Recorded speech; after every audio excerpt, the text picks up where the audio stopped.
জাতীয় পার্টির প্রেসিডিয়াম সদস্য কাজী মোহাম্মদ নাহিদ বলেছেন, নিরপেক্ষ নির্বাচনের জন্য তারেক রহমানের নেতৃত্বে যে কোনো আন্দোলন সংগ্রামে কাজ করবে কাজী জাফরের অনুসারী জাতীয় পার্টি। 22 মার্চ শনিবার বিকেলে রাজধানীর মালিবাগের স্কাই সিটি হোটেলে 12 দলীয় জোটের ইফতার মাহফিলে বিশেষ অতিথির বক্তব্যে তিনি এসব কথা বলেন। 12 দলীয় জোটের সমন্বয়ক জাতীয় পার্টির চেয়ারম্যান মোস্তফা জামাল হায়দারের সভাপতিত্বে ও জাতীয় দলের মুখপাত্র সৈয়দ এহসানুল হুদার সঞ্চালনায় ইফতার পূর্ব আলোচনায় বিএনপির স্থায়ী কমিটির সদস্য সেলিমা রহমান, জামায়াতে ইসলামের সেক্রেটারি জেনারেল মিয়া গোলাম পরওয়ার, নাগরিক ঐক্যের সভাপতি মাহমুদুর রহমান মান্না, এবি পার্টির চেয়ারম্যান মুজিবুর রহমান মঞ্জু, বাংলাদেশ এলডিপির চেয়ারম্যান শাহাদাত হোসেন সেলিম, জাতীয় নাগরিক পার্টির সদস্য সচিব আক্তার হোসেন, জাতীয়তাবাদী সমমনা জোটের ফরিদুজ্জামান ফরহাদ, জেএসডির শহীদ উদ্দিন মাহমুদ স্বপন, গণ অধিকার পরিষদ ফারুক হাসান ও জাতীয় পার্টির কাজী নাহিদ বক্তব্য দেন। এছাড়াও ইফতার মাহফিলে বিএনপির চেয়ারপারসনের উপদেষ্টা জয়নুল আবেদিন ফারুক, ভারপ্রাপ্ত চেয়ারম্যানের উপদেষ্টা ডাক্তার মাহাদি আমিন, বিএনপির তথ্য ও গবেষণা সম্পাদক রিয়াজউদ্দিন নসু, নির্বাহী কমিটির সদস্য আব্দুস সাত্তার পাটোয়ারি, আবু নাসের মোহাম্মদ রহমাতুল্লাহ, ইসলামী ঐক্যজোটের মাওলানা আব্দুর রকিব, জাকবার রাশেদ প্রধান, কল্যাণ পার্টির চেয়ারম্যান শামসুদ্দিন পারভেজ, বাংলাদেশ লেবার পার্টির ফারুক রহমান, জামায়াতে উলামায়ে ইসলামের মুফতি মহিউদ্দিন ইকরাম, বাংলাদেশ ডেভেলপমেন্ট পার্টির chairman advocate AKM Anwarul Islam চান, সাম্যবাদী দলের সৈয়দ নুরুল ইসলাম সহ বিভিন্ন রাজনৈতিক দলের নেতারা অংশগ্রহণ করেন।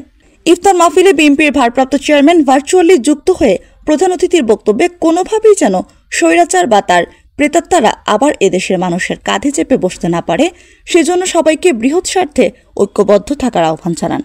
এমন কিছু আমরা বলবো না, এমন কিছু করা থেকে আমরা বিরত থাকার চেষ্টা করব যাতে করে কোনোভাবেই স্বৈরাচার বা তার প্রেতাত্মারা আবার এই দেশের মানুষের কাঁধে চেপে বসতে পারে।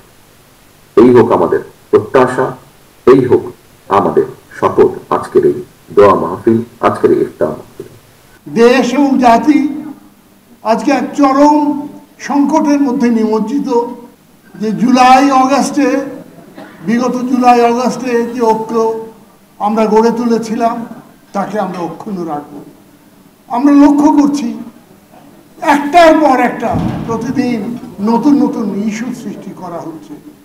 নন ইস্যুকে ইস্যুতে পরিণত করে একটা কৃত্রিম সংকট সৃষ্টি করার প্রবণতা আমরা লক্ষ্য করছি। একটু নিরপেক্ষ নির্বাচনের লক্ষ্যে যে ধরনের আন্দোলন সংগ্রাম ঘোষণা করা হোক না কেন, 12 দলীয় ঐক্যজোট এবং কাজী জাফরের অনুসারী জাতীয় পার্টি তারেক রহমানের নেতৃত্বে আমরা আন্দোলন সংগ্রাম চালিয়ে যাব। জীবন দিয়ে রক্ত দিয়ে সংগ্রাম করে এই দেশে ফ্যাসিবাদ উৎখাত করেছেন, তাদেরকে ডেকে নিয়ে বলা হয়েছে আওয়ামী লীগকে নির্বাচন করবার সুযোগ দিতে হবে। তার চাইতে বড় কথা হলো বলা হয়েছে ওদের সাথে পারলে একটা সমঝোতা করো। সমঝোতা মানে কি? আসন ভাগাভাগি করবে, তার মানে আগের মতো ভোট হবে। বাংলাদেশ সরকারের কাছে বলতে চাই, ব্যক্তিগতভাবে আমি আমার দল খুবই উদ্বিগ্ন। সরকারের উচিত যার যেটা বলা উচিত নয়, যিনি যেটা বলতে পারেন না, তার কথা সম্পর্কে সরকারের একটা ব্যাখ্যা দিয়ে দেওয়া। আমরা যে সংগ্রাম 17 বছর করেছি, কেন আমরা আরো সংগ্রাম করতে পারবো না? আমরা জানি আমরা একটা সুন্দর লক্ষ্যে বাংলাদেশের যে রক্তাক্ত বাংলাদেশ, যেখানে এত রক্ত গিয়েছে, তাদের যে আশা আকাঙ্ক্ষা, সেই আশা আকাঙ্ক্ষা আমরা পূরণ করতে পারবো। আসুন সাংবাদিক ভাইরা সবাই মিলে গণমাধ্যম থেকে শুরু করে বিভিন্ন পর্যায়ে যেখানে আছেন আমরা সবাই ঐক্যবদ্ধ হই। যারা ইনক্লুসিভ ইলেকশনের মাধ্যমে বোঝাতে চান যে আওয়ামী লীগকে ইলেকশনে রাখতে হবে, আমরা স্পষ্ট করে বলছি,